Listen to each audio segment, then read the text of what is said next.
in shambles. My marriage was on the verge of falling. Like I thought my marriage was going to end over me coming back to God, and my wife was just in a totally different place than me. I'm living with my mother for like weeks, and I remember sitting at Holy Innocents in Manhattan, sitting before the crucifix and bawling my eyes out in anger at God. Like, is this what you brought me back to you for? Like, is this what I get? Like, I come back to you, like, I'm trying to change my life, I'm trying to fix everything, and my whole life is falling apart.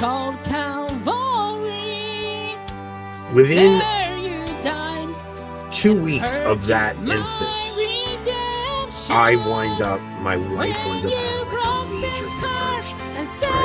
And I remember going back to Holy Innocents and weeping tears of joy and begging God to forgive me for ever doubting him and just begging him, please don't let me go. There was such... Friends of the Risen King, welcome to another episode of Get to Know.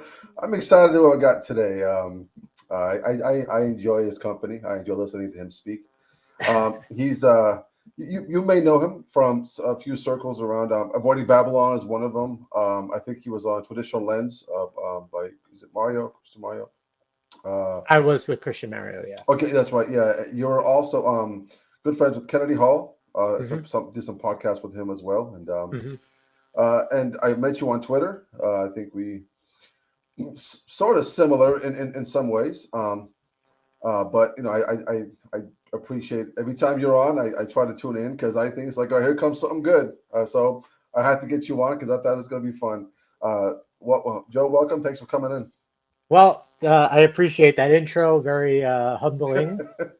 I hope that it's good. I appreciate that people think that when I will be on the screen, it might be a little explosive or something like that. I do like to hear that, and hopefully it's not too boring for you and your audience. No, never a dull moment here. No. So I want to just jump right in and get started. Sure. We'll keep it lighthearted. We'll add some of the controversial stuff later on, but right now I want to keep it lighthearted. Tell the viewers the decade that you were born. I was born in the early 1990s. Early 90s. That is the year I was born, in the year 1991, September. Oh wow, okay, wow, beautiful. So you really had a lot of growing up in the late 90s and the early 2000s where you really remember your childhood and just your teen years. Sure. Give me do you have any siblings? Two. Two. Okay, two siblings. Good. And where did you grow up? I'm sorry? Oh, where did you grow up? What state? Oh, Long Island, New York, where I am to this day. So you were born there, you were raised there, and born and raised in New York. Well, yeah. you are a loyal person, man. You're loyal to the state, and that's great. Yeah. I had somebody today, ask me about New York City and New York in general, and they're like, you don't like the city, right? I'm like, well, that's a really complicated question for me. I do. New York is very much a love-hate thing for me. It probably always will be. Sure, absolutely. And then tell me some like your favorite memories growing up as a kid. Like, what kind of kid were you? Were you like quiet, crazy, give your parents trouble? Well, I went to public school growing up. I should start with that. Anthony's here. Anthony, call me tomorrow. I'm back in New York, buddy. Yeah. So I went to public school, K through 12. I was I think in a lot of ways quite similar as a child as I am to this day. It's not to say I'm childish, but I always tended to be a bit of an introvert, more or less. I really am that way in a lot of ways. I mean, anybody who spent time with me would probably just as quickly grant that. Sure. Besides that, I was as a lad. In school, I was one for not doing his work. I never, I didn't do my classwork. I didn't do my homework.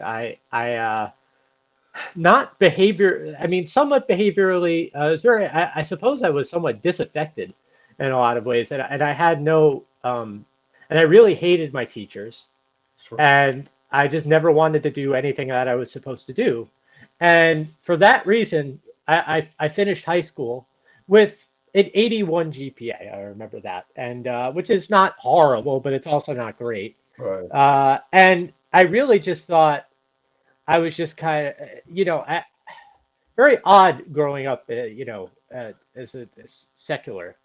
And, I wasn't like Yeah. Mr., this big, I wasn't popular. I wasn't particularly not popular. I wasn't like a big guy who played sports or anything like that. So I didn't, I think in a lot of ways, I didn't really have much of an identity for myself Mm. or an understanding of myself. And then I went off to college. I went to community college, and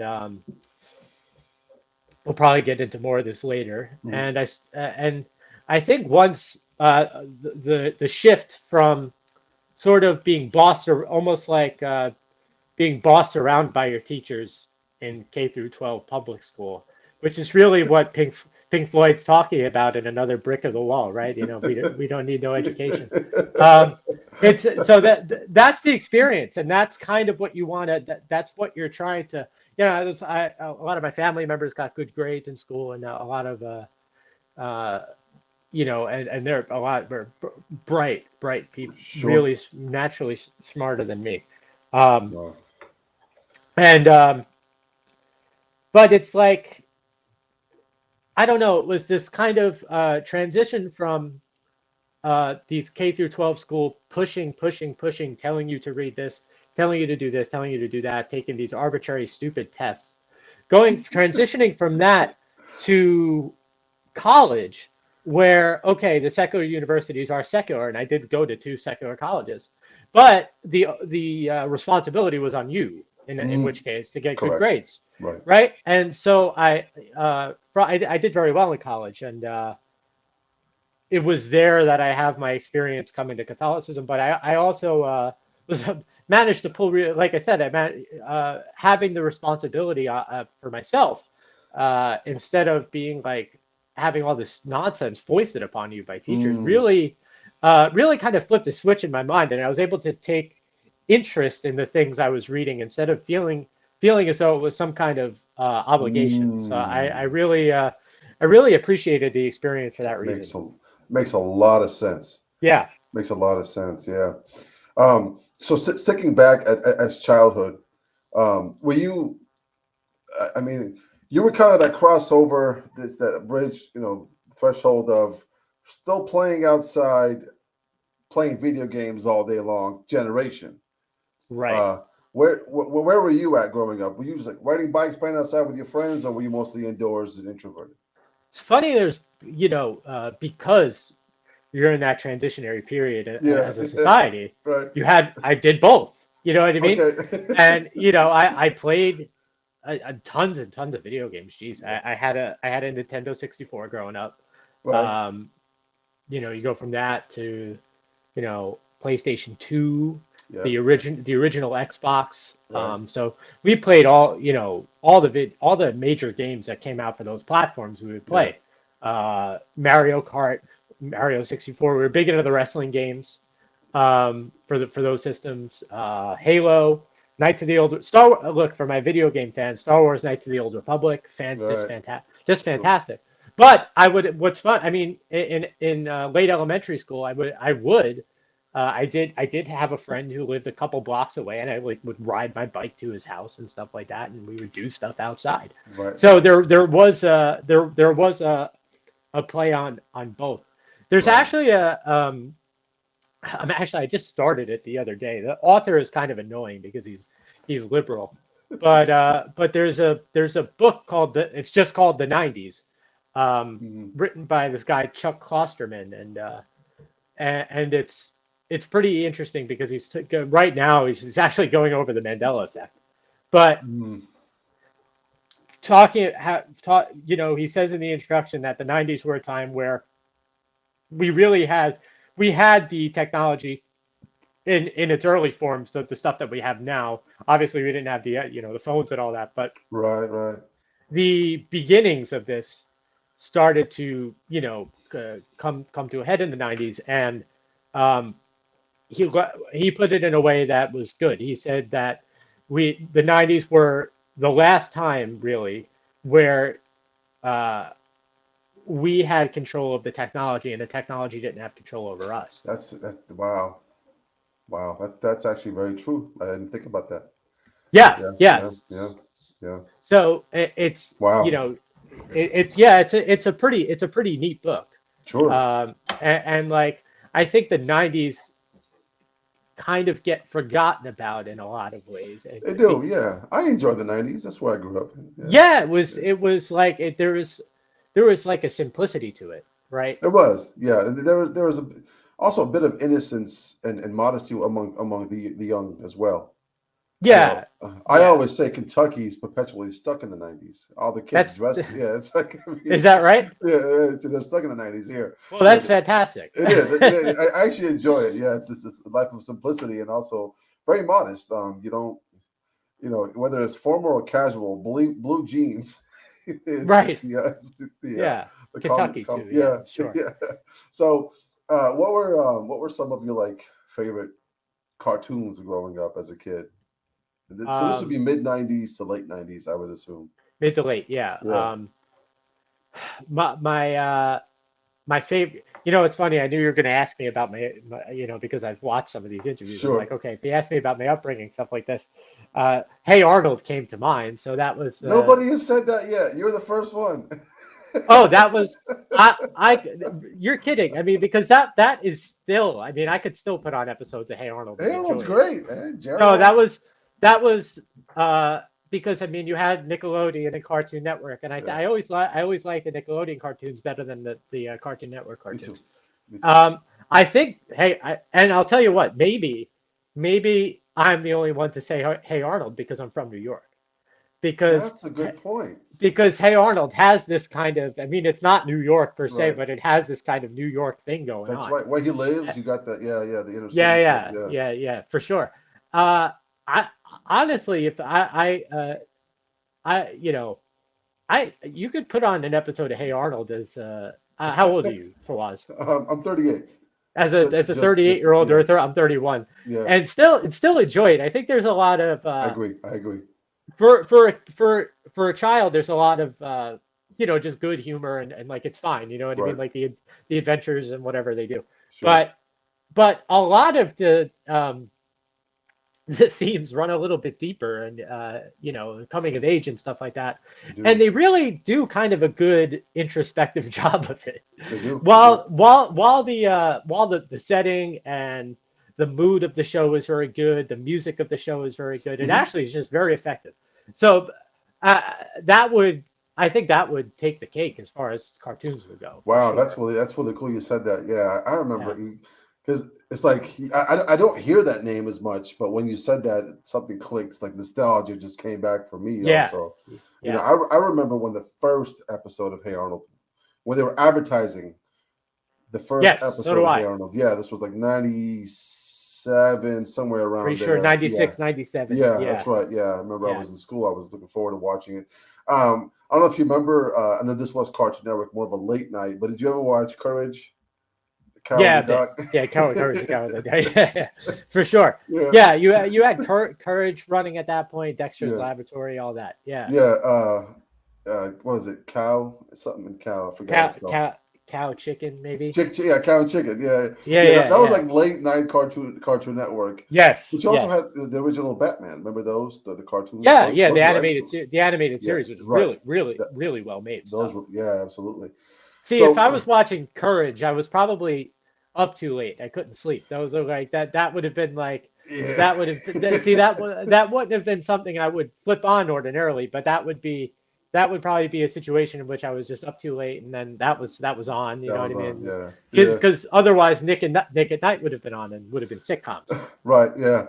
There's certain things and tell me if you experience this as well. But certain shows in the 90s that just get forgotten about. I think. Like I don't know if you remember the Goosebumps series with the books and the series. Yeah. You want to talk about those as much. The Goosebumps, Are You Afraid of the Dark? I think was one of them. Yes.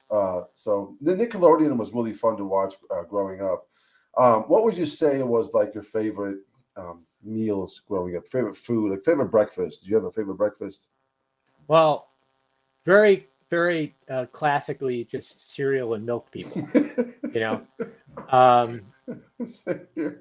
Well, do you have a favorite cereal, favorite brand?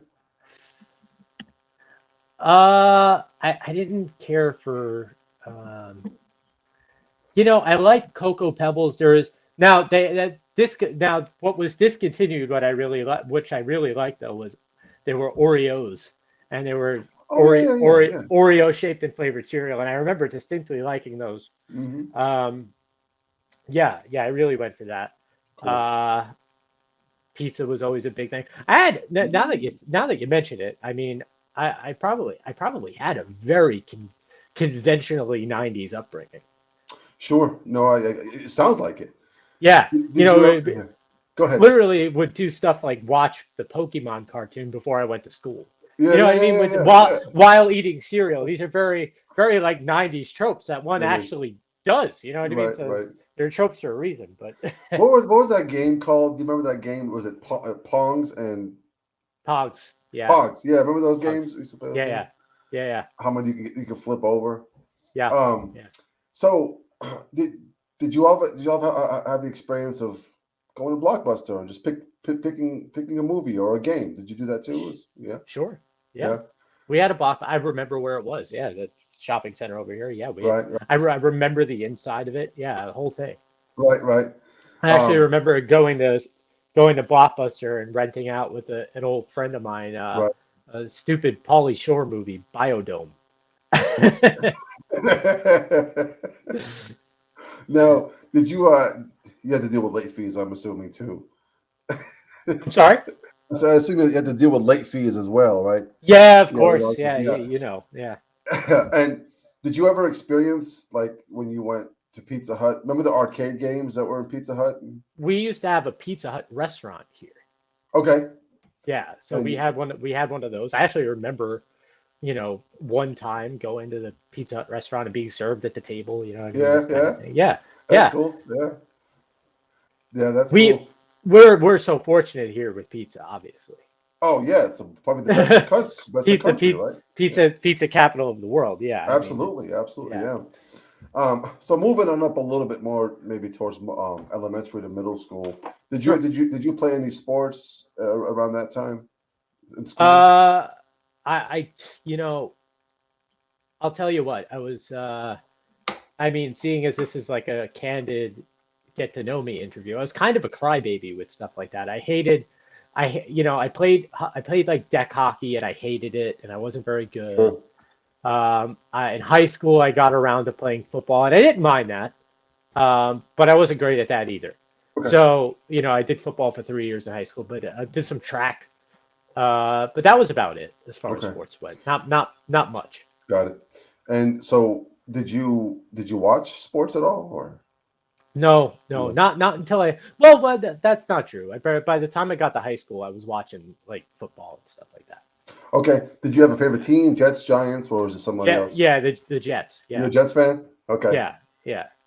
We were always Jets, Yankees, Rangers were our three teams. So you're loyal to the local teams. That's great. You don't have that. Yes. Yeah. See, what's funny about that is that I mean, in theory, the Islanders would have been our local team, Sure. but we Sure. always grew up liking the Rangers. So. Got it. Yes, I wasn't very fortunate. Growing up, I was from San Diego, but I hated the Lakers. I couldn't Oh, you stand the did? Lakers. Yeah, so I was a Bulls fan in the '90s, and then Well, yeah, kind of that was Michael Jordan. I mean, that was the golden decade yeah, of basketball. In my personal opinion, the '90s were great. That's when people still played defense. Anyway, right. so so moving on to high school. Did you date a lot in high school? Were you? No, No, not at all. Okay. no, yeah, no, not much dating in high school for me. No, I guess in the dating department, I'm still not married, which most people know. Uh, I suppose I was somewhat of a late bloomer in that sense. Sure. I joke around with people. I didn't like. So I don't. You don't want to I'm sure we'll get around to the whole coming to Catholicism thing. Yeah, yeah. I don't get around to being like a confident, like I really have a good boost of confidence and even physical strength by the time I'm in my very, very, very early 20s. So this is when dating and things like that become easier for me because I've been hitting the gym and pretty often, and Yeah. and around that time I'm getting into the church and all that, and Right. I think that knowing your place in reality and objective reality, I think helps with confidence and things like that. So I got around to doing more of that by that time, but no, not in high school. Okay, got it. So it's more towards the college, later on college years. You Yeah. started dating. Pre-college, Okay, college, got sure. it. What was your experience in high school? Like you said you had 4 years. You did decent. Your GPA wasn't that bad. You said Yeah, it in wasn't high school. awful. Okay. Yeah. You graduated. Obviously, you went through. Yes. Okay. Yep. I made it. Yeah. And then what did you like? Did you do your school dances, the prom stuff? Did you do all that stuff? Or No, I yeah, wouldn't. I yeah. didn't go to any of it. Okay.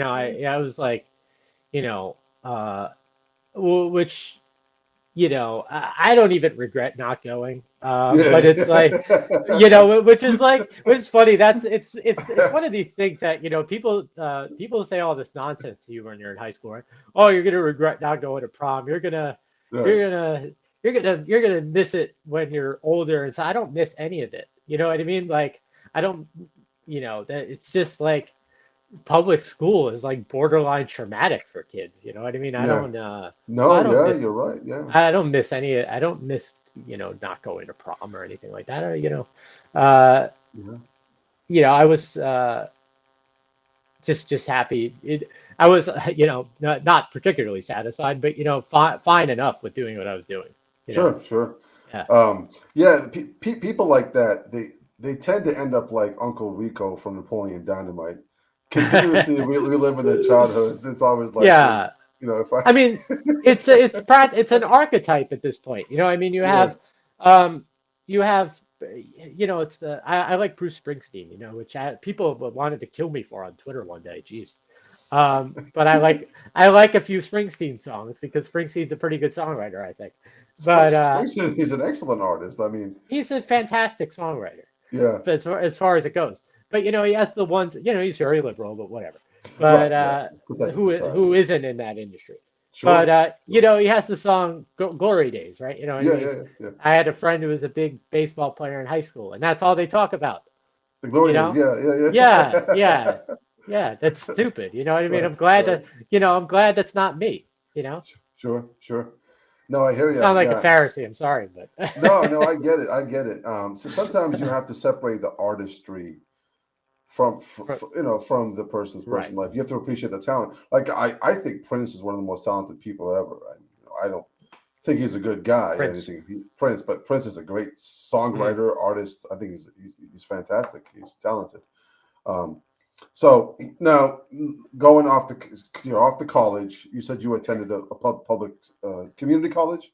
Yeah, I started out and did my first two. Well, yeah, I did my first 2 years in community college because Cool. I decided not to take the SATs.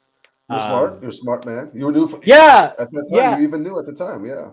Well, yeah, I'd like to think of it that way, but I was just being lazy. But I didn't take the the SATs, which so if you don't take the SATs, it's like, well, you could go to community college without taking it. So I was like, oh, great, all right, so I'll do that. Prince is not overrated. Rick Prince is a great artist. Anyways, go ahead. I can't even speak to Prince. I should know more of his music. Sure. But I went to so I go to community college and kind of kicking and screaming, to be honest. You could ask my mom, but my mother would tell you. Okay.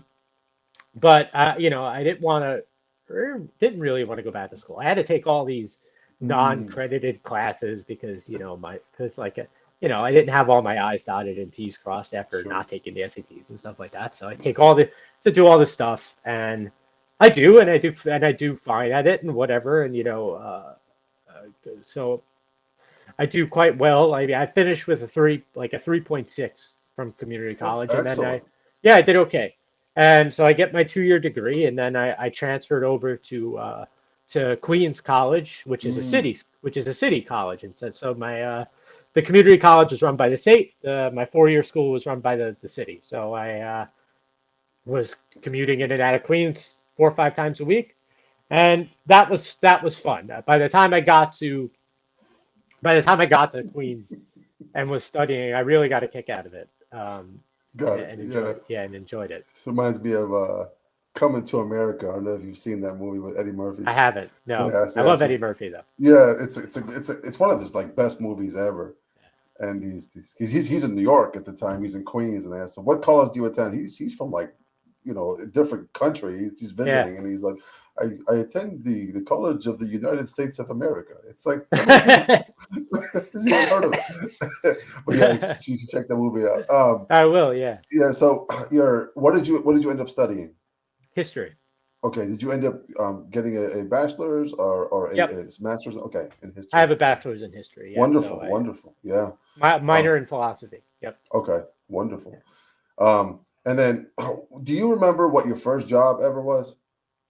Yeah, my first job was with family landscaping business, as a matter of fact. Oh, okay, okay. And I'm sorry, yeah, that and I worked seasonal at a local pool, actually.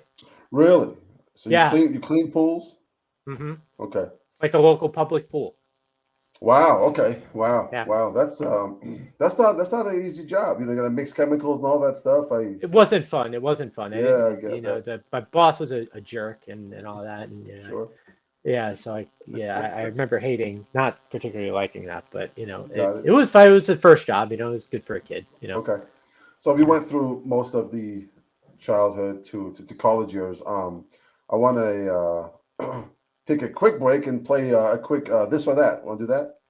Sure. All you have to do is I'll throw this or that at you. You just have to answer quickly. Pretty simple. I'll just get on the list. Yeah. Would you rather go on vacation or staycation? Vacation lately. Okay. Night or morning person? Night. Night. Would you rather work out at night or in the morning? Morning. Morning. Okay. Would you rather be rich and famous or rich and unknown? Rich and unknown. Okay. Passenger or driver? Driver. I hate being a passenger. Yeah, same here. Yeah. When you have kids, you hate being a passenger even more. You want to drive. Art museum or history museum? Art. Art. Okay. Even though you have a history major. Yes, ironically, right? Yeah. Car or motorcycle? Car. Train or airplane? Train. Would you rather owe money or owe a favor? Owe a favor. Coffee or tea guy? Coffee. Wonderful. Would you rather be embarrassed or be afraid? Be afraid. City or countryside? City. Wine or beer? Wine. Now, you said city. That might cause more controversy than Springsteen among the tribes. Everybody's gonna kill me. Good thing I'm not on Twitter right now. They're all gonna kill me. Yeah. Would you want to do cooking or being cooked for? Oh, being cooked for. Wonderful. Okay. Would you rather go to a play or a stand-up comedy show? Neither. Sure, that's fair enough. Roommate or live alone? Live alone. Okay. Lose sleep or skip a meal? Skip a meal. Would you rather have sneakers or dress shoes? Sneakers. Fiction or nonfiction? Ooh. That's the hardest one. Yeah. I'll tell you what. I read more nonfiction, but Okay. I think fiction's just as important. Sure. But yeah. Sure. Hot coffee or iced coffee? Iced. Patterned or plain? Plain. Got it. Red wine or white wine? Red. Salad or sandwich? Sandwich. Dog or cat? Dog. TLM or Nova Sordo? You tell me. No, I'm just playing. I would take the TLM all day, every day. All right. Okay. How about this one? The Ordinariate or a very well done Novus Ordo Mass? I just had that question asked to me this morning. Is that right? Wow. Okay. Yeah. Ordinariate. I've been to the Ordinariate. Yeah. Okay. Ordinariate. Got it. Okay. Yeah. Wonderful. The Ordinariate or Divine Liturgy? Divine Liturgy. Oh, okay. Now, this is the final one. Maronite Divine Liturgy. Maronite over all of them. Okay. Yeah. Maronite Divine Liturgy or the traditional Latin Mass? Traditional Latin Mass. Okay, so that's the king for you. Okay, it is. I agree. I'm Eastern Catholic, but I really love the TLM. The reason, one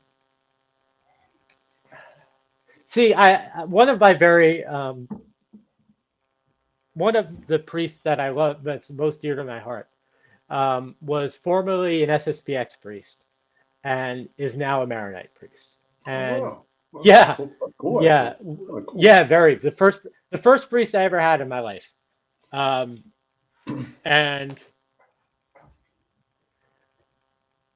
he, like I said, he's a Maronite now, and I went to my first Maronite liturgy this Christmas, and have you been?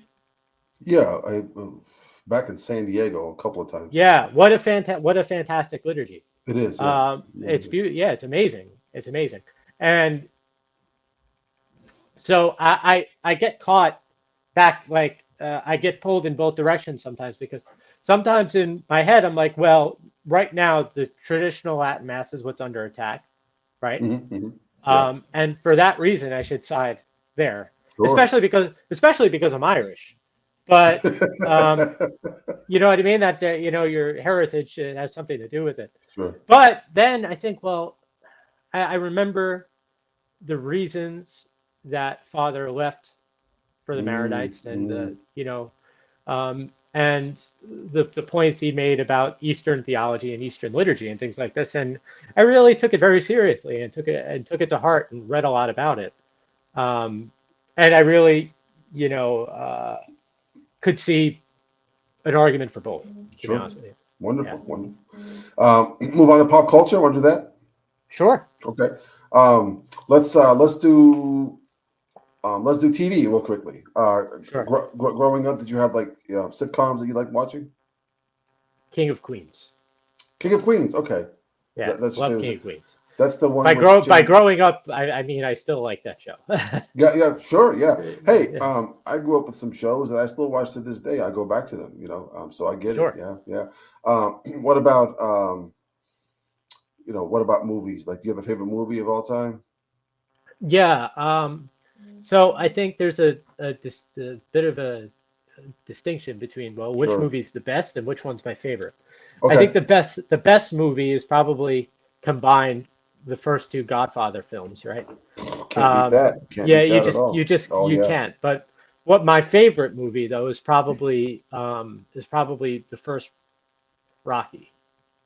Oh yeah, okay, I can see that. That's one of my favorites. I really appreciate so good.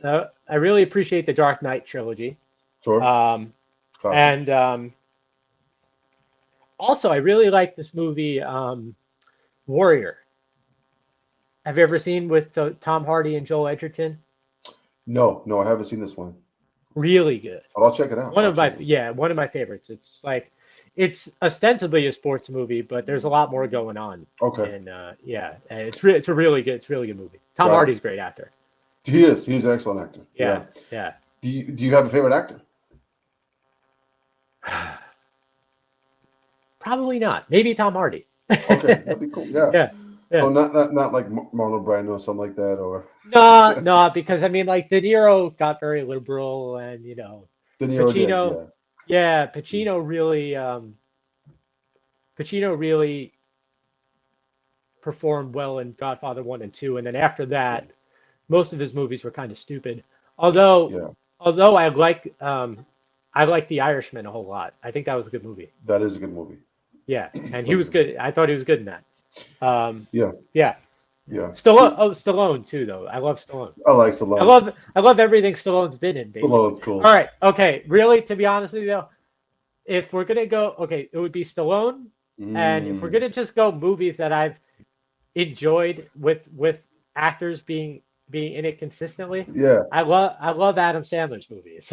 Sure. Yeah, absolutely. You like the older Yeah. ones or more of the newer ones, or all of them? Most the older ones, but I Yeah. mean, he does some good new stuff. I mean, that one movie he did, Uncut. Well, all right, yeah, Uncut Gems. Uncut was Gems, good. yeah. Method I'm Man not was gonna on that tell. one. I'm not gonna tell people to rush out and see it because it's not. Right. Yeah, I saw that the movie. whole thing, but Method Man was on it. yeah, it was a Yeah. good movie. Yeah, it was. Yeah, it was pretty good. It wasn't bad. Yeah. So, no, that's super cool. Music. What kind of music do you like? Well, I grew up, you know, with you start with what your parents listen to, right? Makes sense. And so a lot of what my dad my dad was listening to was Pink Floyd, The Doors, okay. but also Dean Martin and Sinatra and all that stuff. Nice. I like But early on into my junior high years, I got very into heavy metal, Wow. and especially thrash metal from the 80s, Metallica, Megadeth, Slayer. I wasn't a big Slayer fan. Testament, Anthrax a little bit. Testament was an awesome band.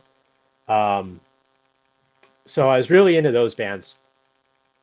Manowar, some like more traditional heavy metal, Iron Maiden, Judas Priest, those guys. Right. Then I've gotten into country a bit. Sure. Johnny Cash, I love Johnny Cash. Classic. Coulter Wall is a really good. Have you heard him? He's really good. Yeah. Yeah. Coulter Wall. Towns Van Zandt, guys like this. Lately I've been into, and this is really lately, I've been into the New York hardcore music, which is like New York City hardcore, which is bands like from like the Lower East Side of Manhattan, which is bands like Agnostic Front, the Cro-Mags, guys like that. Yeah. Which like Jocko Willink, the Jocko podcast, he's really into a lot of that stuff. So I've been kind of into that lately and enjoying it. Got it. Okay. So that's me. That who would you say is your favorite Catholic rapper? No, I'm just kidding. Of course. I'm just kidding. I ask that question every time. It's just funny. I'm just throwing that in there. Yeah. So did you ever get into because you and I have talked about you have some appreciation for Tupac. Now, yes. Yeah. He was always my favorite rapper. Is it more of his music or just his persona or just the revolution that he brought in? The whole thing. The whole thing. Yeah. He's an interesting guy. Tupac was really cool. Yeah, I thought he was. Yeah. Did you ever grow up watching any of like that WWF stuff? Yeah. So give me your Mount Rushmore of all time for greatest wrestlers. Your opinion? Yeah, I mean, look, the obvious choice, Hogan has to be on there. Sure. Okay. Yeah. I love Triple H. The game. Yeah. Growing up, The Rock was big for me. Yeah. That fourth spot. It's a tough one. There's a lot of great ones. Yeah. There's a lot. So we have Hogan, Triple H, The Rock. Mm-hmm. You got The Undertaker, Bret Hart, Shawn Michaels. That's where I'm struggling. It might be. Probably put Undertaker. That's a good four. That's an excellent four. Probably put Undertaker. That's a good four. Now, I've never heard somebody put Triple H in that four, so that's actually really interesting. But that nobody put more effort, blood, sweat, and tears into that industry than he did. No, and now look at it. Look at him now. Yeah. No, that's an excellent. People forget about his contributions. So and he had a whole period after the Attitude Era. Yeah. Where he was champion just forever. Right. Yeah, he was champion a lot. Yeah. I don't know.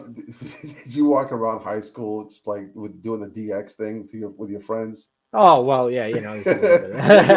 would have been earlier for me, but yeah. Okay, yeah. What middle school student? What kid didn't do that, right? Growing up. And I probably during that period we I was watching. So that was the Monday Night Wars, they called That's it. right. WCW versus Raw. Yeah. I was watching more Right, so- WCW Same here. Yeah. until they tailed off, Yeah. which they really did, and they tailed off in enormous fashion. Yeah. And Epic but fail. I was big into the NWO. Those were fun. Yeah, and Goldberg. Goldberg was Yes, big for that's me. right. Yeah, Yeah. I love Goldberg. Yeah. Scott Hall, Kevin Nash, Hogan, Macho. Yeah. Those were Sting. Those were fun Yes. times. Yeah. Oh yeah, I love. See, Sting would be an honorable mention for my Mount Rushmore. Rightfully so. Yeah. Love Sting. I Yeah. love Sting. Ric Flair for me too. He was one of Flair, the best. So, yeah. yeah. That's super cool. So we covered sports and pop culture and music and all that stuff. Let's talk about food if you don't mind, real quickly. Sure. Death row meal. What would it be? Probably some kind of veal parmesan. That's your last meal. That's it. I Right. love veal parmesan. Okay. Although second place lately has been there's this one Mexican diner out here, Yeah. and yeah, and it's all. Let me tell you, when you go in there, it's all Mexicans. Like it's all Mexican people. That's how you know. Yes, and they make chilaquiles with beef. Mm. It's by my church. It's so fantastic. No, wonderful. So that's a run. That's a close runner up. I love going to eat. You know, you usually have a little couple hours after church where I could stop by, and and I'll often do that on Sunday. Got it. Okay. Yeah. Wonderful. Yeah. Wonderful. So that's your. What about drink? You like to drink occasionally? I do. Okay. Yes, I do. Yeah. You're at a high rise, beautiful bar outlooking. You know the entire city. It's very classy. You go up to the bar. What is your go-to cocktail? Probably a Long Island iced tea. Okay. Yeah. Nice. Yeah. Long Island iced teas. That's cool. Yeah. Tall. It ends up being a fun night, but yeah. Oh, those will get you. Yeah. They'll sneak up on you. Yeah, they do. But they're good. Yeah, sure. Favorite non-alcoholic beverage that you like with your meal? Something to wash it down with. Non-alcoholic. I mean, I just love a good like soda. Yeah. Like Just you know, Coke, every now and then I'll treat myself to a Coke over Pepsi, to a Coke out of a glass bottle from Mexico. Oh yes, sir. Yeah, because that is how you make sure you're not getting yourself too fat. Because if they're from Mexico, then they're made with cane sugar. Correct. Your body could process that. Correct. That's very true. That's Yeah. excellent. That's very astute. If you'd have noticed that, when I did a mission trip in Nicaragua, Uh-huh. that's all they had was the glass Coca-Cola bottles. Man, that changes your life. It's Yeah. way different. It's way different, Yeah. and your body is meant to process cane sugar. Correct. You know, it's not Right. meant to process high fructose corn syrup, but Yeah. cane sugar could handle. So Sure. have yourself a glass of Mexico soda. Yeah, no, and it tastes better, I think. Yeah, of course it tastes better. Yeah. And it's not like, you drink it, it's not weighing on you after, Yeah. you know what I mean? Like it's just much better. Right. It doesn't have And that aftertaste either. It's Yeah. at no loss of quality at all. If anything, it tastes better. Like you said, it tastes better. It does. You're yeah. not like Yeah. you're not like drinking like something that tastes funky. It Right. just tastes normal and better. Got it. You chicken or red meat kind of guy? Red meat. Favorite steak cut? You got one? I enjoy a ribeye. Same here. Can't beat a ribeye. Yeah. Can't beat it. My wife likes the fillet. I'm like, not enough fat. I need more fat. Maybe number two, but yeah, I really like a ribeye. Ribeye. Okay, cool. Favorite meal that your mom or grandma or whoever still makes? I'll tell you. My mom will whip up very very simple, but delicious Yeah. sausage and broccoli rabe just cooked in oil. Whether or not with you could mix it with pasta, but you don't need it. That's Yeah, if you not a lot of people are hip on broccoli rabe, but it is just so good. Got it. All right, you're on a date, and she asks you if you had to prepare your best meal for me, what is something that you could cook up that's She might be out of luck, my man. Or you probably like about Oreo cereals, right? Yeah, that's about all I got, man. I mean, but well, man, I'll tell you what, I mean, I don't cook too much for myself. I mean, when I cook for myself, it's very basic. I'll tell you that. Sure. But every now and then, I'll put together I could usually make a pretty decent soup. Oh, okay. Wow. Yeah. Wow. That's not But easy. It's not easy to make a no, good it's soup. not necessarily. Yeah. So Not she easy, did. yeah. The gal would at least enjoy it. So that's You have probably to. that's probably what I do. I like it. I like it. Okay. Yeah. So if there's anybody out there that watches this video that wants to know, what is the absolute some of the qualities that you look for a future spouse, you personally, and you get as controversial as you want. I don't know. I will tell you what. I mean, Right. one of the main things, especially these days, is the old COVID vaccine. Okay. So Purebred. probably, Pure blood. You want the pure blood? I get it. Yeah, I don't. There's a lot of not only that. There's a lot of you have the spike proteins thing. I'm gonna get you flagged. I'm sorry. But I don't care. but there's some good evidence to suggest that the protein shedding is a real thing. I agree. And that you could get somebody else sick, and then you're obviously, if you're married, you're in close quarters with this person. And not only that, the genetic thing, the shifting of the genetics, is something it passes on. Sure. I don't want to pass that on. So I these are legitimate concerns. They are. Yeah. So just that. That is so. It's actually it's funny. I tell people, like, I'm actually usually more interested in their vaccination status than I am in their religion, because I always say you could change somebody's religion, but you can't change somebody's vaccination status. Yeah. That's true. That's the point. It's the point of no return. You can't put the toothpaste back in the tube. You're right. That's exactly right. Yeah, but you can always convert. So you could. Yeah. It's hard. I'm not saying that. Look, I'm not saying for my fellow single people out there that you should just go trying to convert people, but but I think the vaccine question is really important, and the degree to which I think it's important probably lost me a lot of followers on Twitter, but whatever, I don't really care. I just think, like, it was one of the main things that somebody had to not do, and if you did it, that's not good. Sure. So that's probably the first thing I think of. Okay, no, that's fair. That's actually really cool, because I don't heard anybody say that before. Which is I like first time things. I like hearing. This is great. I like hearing that. Okay, here's another kind of just an off topic question. Or as the folks at Avoiding Babylon would say, off the rails. Okay, so off the rails, yes. Here's another off the rails question.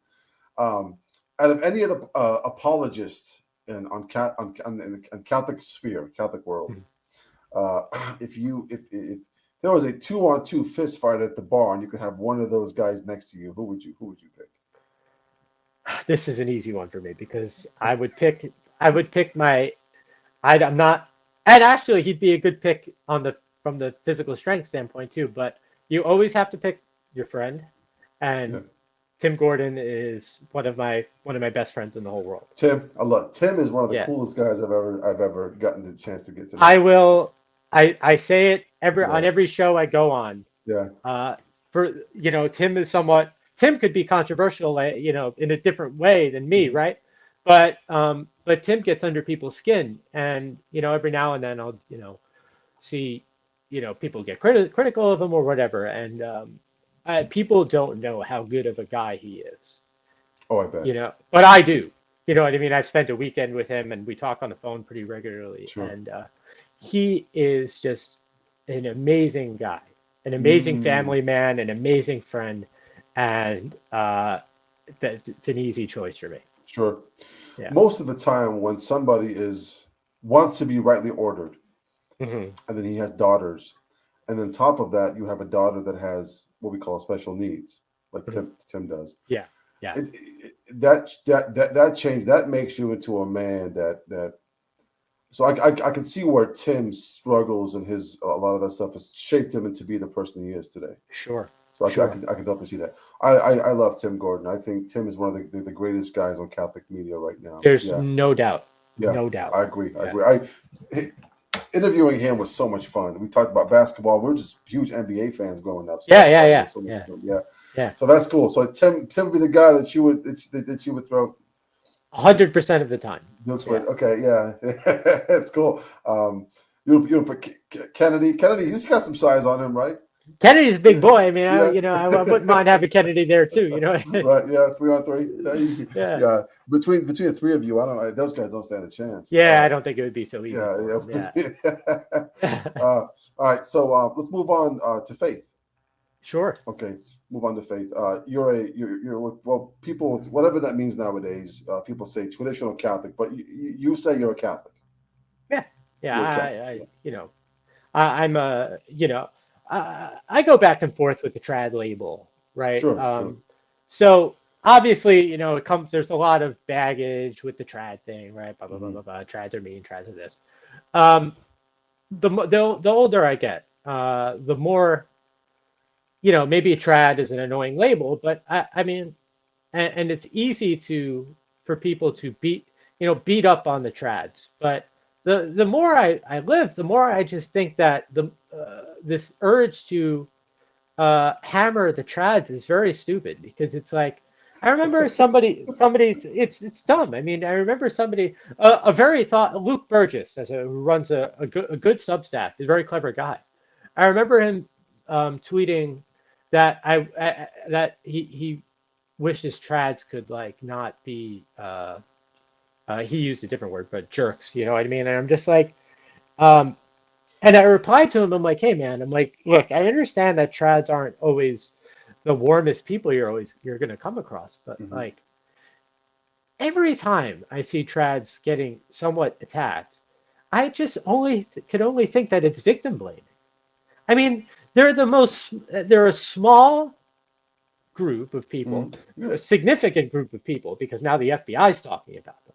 But they're mostly a small group of people that had something that's dear to them taken away from them, and you're beating up on them, even though it's what, all 5 of them. Yeah, it's dumb. So I mean, in that sense, I do. I'm fine with labeling myself a trad Catholic, because I mean, in that sense, I will stand with the oppressed. You know what I mean? Me too. Yeah, me too. And I just wish that somebody smarter than me could help define traditional Catholicism in such a way to where it's of substance. It's like, this is what we actually are. Because when people think traditional, outside people looking in, right, think that we're just trying to go back to the 1950s and some sort of nostalgia. They don't understand, like, that's not what trad Catholicism is. No, at all. I don't think it. I think this whole nostalgia for the 50s idea, right? Yeah, we hear all the time. It's so. I haven't met any trads like that. No. I've been in trad circles for almost a decade, and none of us were around in the 50s. No, I haven't met one. So I'm like, if this was such a problem, you would think somebody that's been around for almost a decade would have at least met one of them. Yeah. Who's like wanting to go to the malt shop and then go to Latin Mass, but like, there's not much of that going around. And the only thing I think any of this is projection. You know, it's just, and it's effective that the enemies of tradition will paint, it's a straw man fallacy. It's the same thing, right? You make an enemy that doesn't actually exist, that's weak, and you knock it down. There are no trad Catholics like that. No. But it's easy to say, because that it's an easy way to make a fool of a position by not addressing it. Sure. Good, excellent point. Continuing on with faith, I'm going to ask you just a couple of questions. Sure. Number one, a treasure island type of thing. 3 Catholic books that you can take with you, that only those 3 you could read for the rest of your life. What you picking? Augustine's Confessions. The Way of a Pilgrim. Okay. Not going to say scripture. It's a cheap answer. Sure.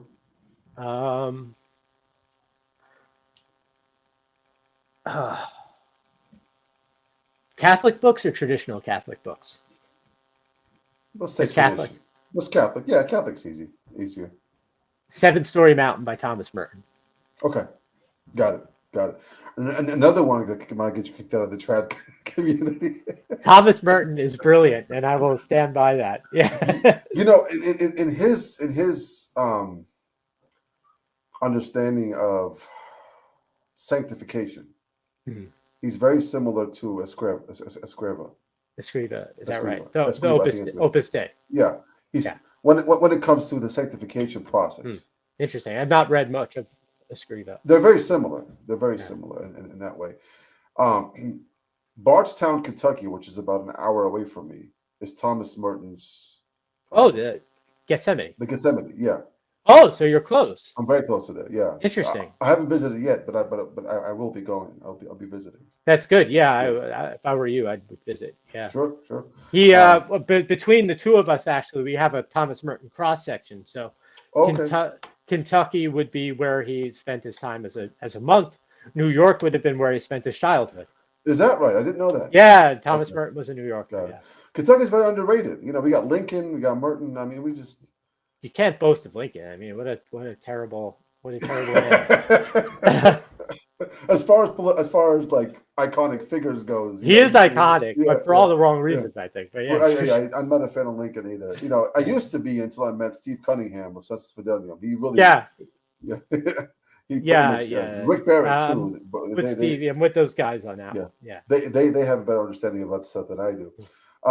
So let me ask you this, and I hope you don't mind me asking this. I don't know if you still are, but you were at one point considering the arguments of the Sedevacantists' viewpoints. Right. Yes. Cool. Okay. And you're trying to parcel all that out in your head. I think it's still something that I'm parsing out, I guess. Sure. My thing with the Sedevacantist is ultimately,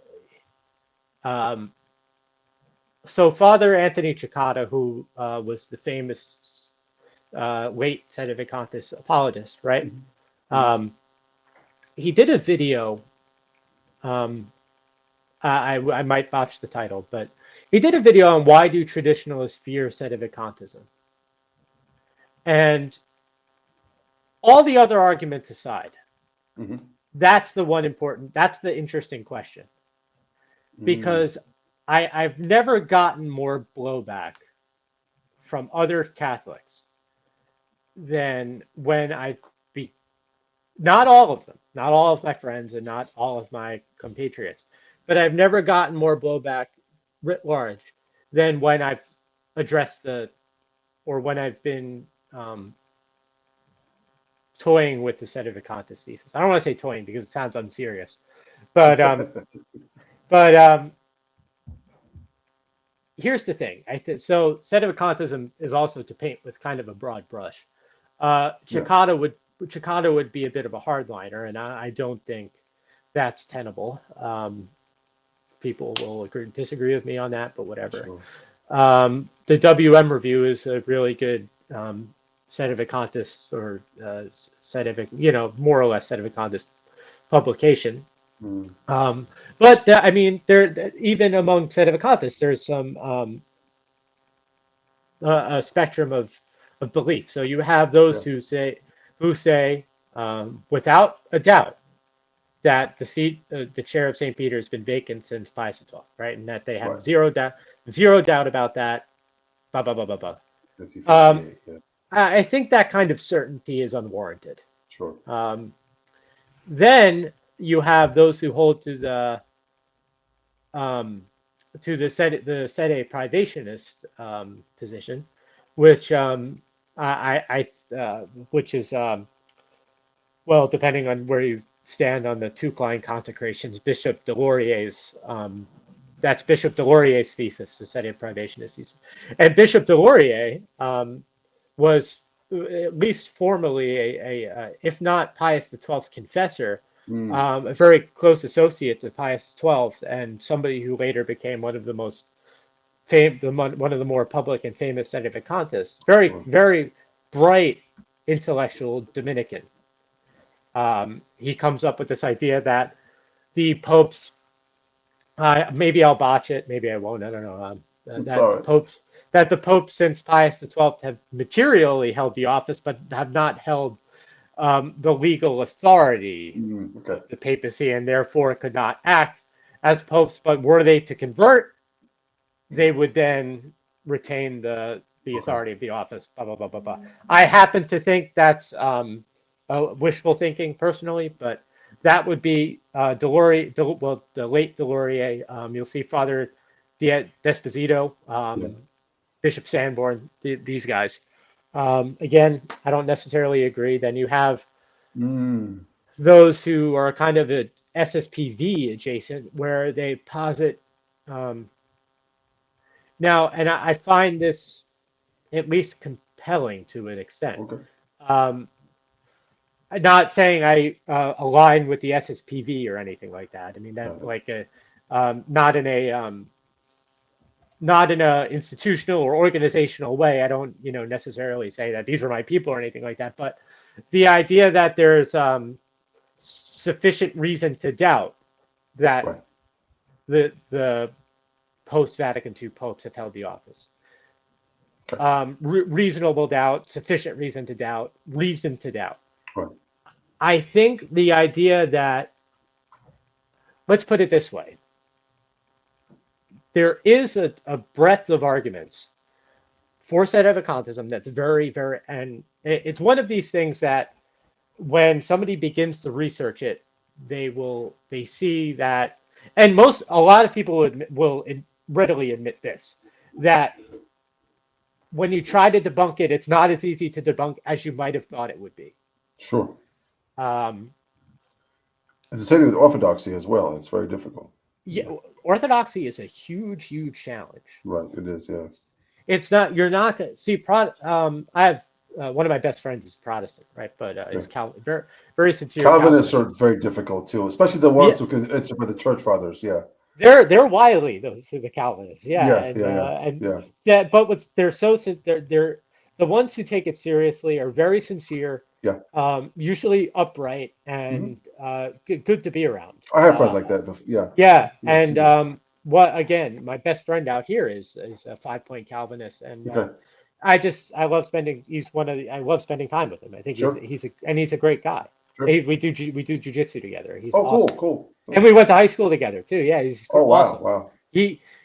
So he converted to, without me knowing. We only reconnect about a year or two ago. But he converts to Calvinism at the age of like 22, while I'm converting to Catholicism, and neither of us know it. And then we reconvene in our 30s. That's hilarious. Wow. Yeah, and so we've ended up becoming Christian brothers in that way. Beautiful. But for instance, I mean, your mainline Protestantism is pretty easy to debunk. I get it. Yeah. In a lot of ways, doesn't present that much of a challenge, but Orthodoxy does. Orthodoxy is very complicated. Yep. Mm-hmm. Sedevacantism is very complicated. I think Sedevacantists are mostly Catholic. True. So do I think that, given the arguments for the position and the strength of the arguments for the position, that there's some reason to doubt whether or not these guys were popes or not? I do think it's reasonable to assert that there's doubt. Okay. That's kind of where I'm at the moment. Got it. Yeah. So for me, this is good stuff. I appreciate you saying all that. I know a lot of people, like one of the main ones are you have the Diamond Brothers. Those are the ones a lot of people know. And hey, I think they're sincere what they're trying to do. I think they're trying to do anyone. And sure. I don't do this whole guilt with association type thing. Like the Vatican what's the YouTube channel called? Vatican Catholic. Vatican Catholic, yeah. On stuff like Fatima, when they did stuff like that, or miracles, I think they're excellent. Like when they try to uphold Catholic dogma. I remember when I was most people don't know this. When I was doing confirmation, director of confirmation for youth ministry, I played one of their videos for the confirmation program. Because they do a good job of presenting in certain ways. What I'm not impressed with, and you can share this with me if you share your thoughts as well. What I'm not impressed with is the same way I'm not impressed with Protestants who memorize scripture. I'm not impressed with Sedevacantists who memorize papal encyclical quotes. And to me, that's just what it seems like. It's like, hop on a debate, just spew out all of these, it's like, okay, great. You memorized a lot of stuff. Robert Bellarmine had the whole scripture memorized. It's like that impresses me even more. So that's where I'm at. My thing with Peter Diamond is, and I don't agree with Peter Diamond on everything. I happen to get a kick out of Peter Diamond. I think he's very funny. I don't think he's intentionally funny, but I think he's funny. I mean, nobody exaggerates and hyperbolizes more than he does, and it's so. And I think he means well for what he's coming from. I have zero doubt that the man is sincere. Sure. Yeah. Here's my thing, and obviously there's the question of the Diamond Castman debate right there, and here's my thing. Look, if you're gonna, Diamond has a lot of stuff memorized, and he's obviously done a lot of research. Oh yeah. I'm not making fun of Jeff Castman here by any stretch, but I get the impression that neither him nor Matt Fradd were familiar with Peter Diamond's content before the debate. That's the problem. Because if they didn't know, I mean, when the debate was announced, I was just like, I don't know if they know what they're getting themselves into with him. He's not a joke. He's a bit eccentric. He's an odd guy, but I mean, it's seemingly. I'm not insulting him. I really do think he's impressive in a lot of ways. But I was like, I hope they know that Peter Diamond is going to be prepared.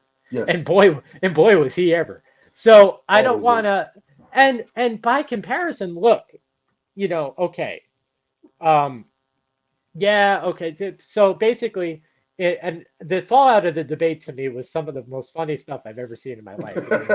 I've never seen a group of Catholics, whether trads or conservative Novus Ordo or whatever, panic and do more damage control in their lives than I saw after this debate. It was funny. And I'm like, look, I mean, we all, those who were in the know knew that Peter Diamond knows a lot of stuff. He was ready and rhetorically sound. They wanted to, and they tried like anything, Matt Fradd especially, to accuse him of the Gish-Gallop fallacy, which was invented by an atheist, by the way. It's not a real fallacy. Oh. It's nonsense. It's nonsense. The Gish-Gallop stuff is complete nonsense by people who don't know how to think. It's not a real fallacy. So atheists invented that to try to keep people from, pointing out the fact that they have no argument. Sure. But so they try to accuse him of the Gish-Gallop fallacy, the shotgun fallacy, this fallacy, that fallacy. There was no fallacy. Peter Diamond was prepared. Yeah. Jeff Castman was not. And nobody was ready for what happened. That's it. Yeah. Yeah. And so then I remember pointing out, and others pointed out after that debate, that Fradd had Orthodox debates on his channel. Yes. Debates on Orthodoxy, debates on Protestantism, debates on atheism. Nobody cared. Right. Nobody cared. But when a Sedevacantist goes on your show and demolishes the opposition, right, it's cause for panic. Sure. Why? What? And I don't know. I don't know the answer to this question. But what is it in the mind of the traditional Catholic that bothers them so much about the Sedevacantism question? It's something. It's MK obviously Ultra? something. MK Ultra? It might be. I don't know. Yeah, I mean, I'm reading a whole book about MK Ultra right now. But Right, it's that trigger point. You. I do want, I'm not. I don't want to psychologize because Lord knows I have my own problems. But I do want. I wonder Right. if secretly, Yeah. or somewhere in like the pit of their heart, or in their stomach, or the back of their mind, Right. they think they might have a point.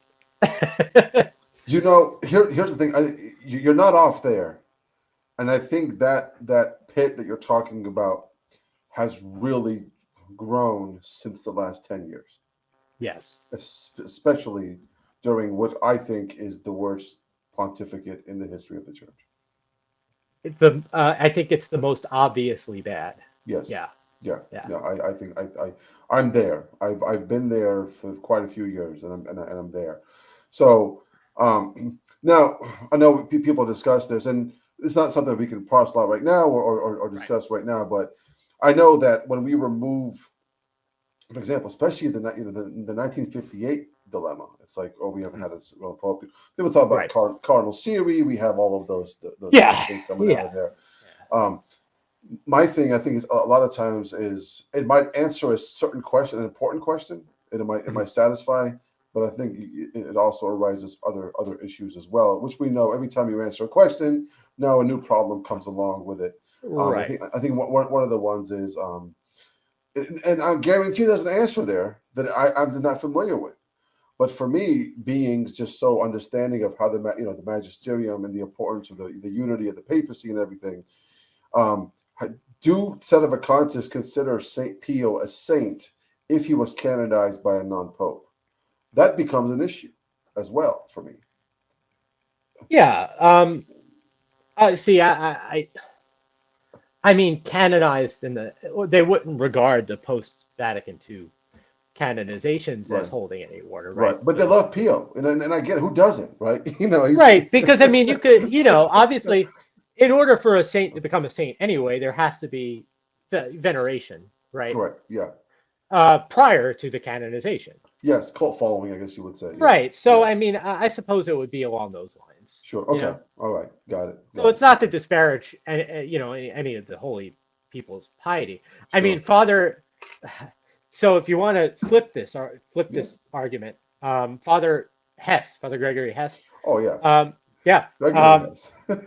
Yeah, he. I enjoy Gregory Hess. I do. I like. Yeah, of course. Yeah. He at the time he wasn't a Sedevacantist, but and he never was. But right. he at least as far as I know. Right. No, he never was. I think he said though.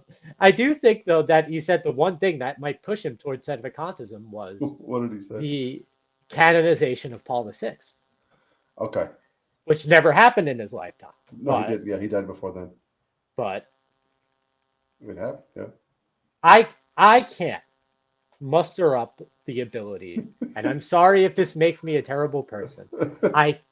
I cannot call Paul VI a saint. I just can't. I can't call John Paul II a saint either. And I won't. You know what I mean? I won't do that. Sure. And do I wonder about the implications of that? Of course I do. Sure. Sure. Sure. So just as much as we rightly want to revere Padre Pio. We have, I think a lot of trads have this reservation about the post-Vatican II popes, rightly. Sure. And it's kind of the other side of the coin of that argument. Right. Yeah. Even Benedict, I had some issues with him too. I think I've had an issue with almost every single pope since then. I mean, back to the diamonds for set. I mean, if them aside, and like their persons. That's what Hess said, I guess. Yeah. There you go, 100%. So the people, we could knock Peter Diamond and whatnot. If you watch their video, The Heresies of Benedict XVI or The Heresies of Joseph Ratzinger, there is a lot to talk about. Sure. And a friend of mine sent me this quiz that he made. He was just ordained last year with the Fathers of Mercy. Okay. He sent me this quiz that he had made up. It said, who said it, Francis or Benedict? You wouldn't believe. I thought Francis would say is that nope, all that was Benedict. Yeah, so Francis is in so many ways, I think, the coming out of the agenda of Paul VI, John Paul II, Cardinal Ratzinger. Mm-hmm. And that's hard for a lot of people to stomach. I know that, but I don't think there's any way around it. Right. Okay. No. I get the argument. Me as I'm simple. I'm a father and a husband. I try to take care of my family's spirituality at best, and I try to leave that stuff to someone else because I'm not smart enough to figure it out. I don't have any authority to figure this stuff out. I'm just like, I'm at a point where, and it could be a contradicting fallacy here, but I just can't bring myself out of this. I'm at a point of Benedict was the Pope, not a great Pope. John Paul II was the Pope, but not a great Pope. But again, somebody could say, here's why that's wrong, A, B, and C. And then my answer would be, I just don't have the authority nor the intelligence to figure this out. Right. And look, it's also my belief that there will, the situation of the Avignon papacy, the saints on all sides. And I think that about our controversies now. I don't think people that are non-Sedevacantists are going to be barred from heaven, and I don't think the Sedevacantists are going to be barred from heaven. I think it's going to be right. I suppose it'll be about how you follow your own conscience and the truth as it was presented to you. The best you can. That's right. Yeah. Right. No, I agree with you there. Yeah. Last question before we end this. Is that okay? Sure. All right. Last question. I always add this. Always my last question to everybody, except for the ladies. Now, it's next year. Pope Francis.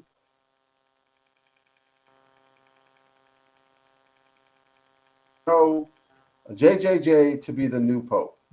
Number one, what is your pontifical name, pontificate that you're picking? And number two, what is your first encyclical going to be about? And number three, what are you going to do to kind of bring the church back to its great glory? Go. Pope Leo the 14th. Nice. That already says the precedence. Okay. My first act. Well, your first act or first encyclical that kind of sets up your papacy.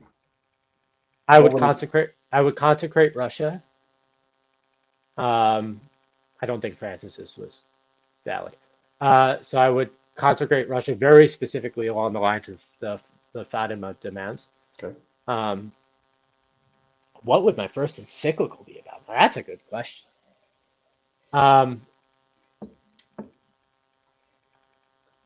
You'd have to have a new syllabus of errors.